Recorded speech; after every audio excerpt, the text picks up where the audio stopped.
Bakit ba mayroong magandang naidudulot ang pag-aalaga ng animals like chicken? Unang-una, profitable, kikita, tapos nakakatanggal ng stress. Nalilibang ka, no? Hindi mo alam na lumilipas ang oras na hindi mo iniisip ang mga problema. Ayan. At siyempre kailangan mo ring aralin ang ganitong line of business, no, sa chicken farm. At ito, naglagay po tayo ng apog.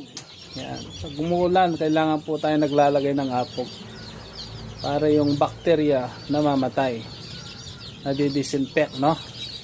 Yun, no.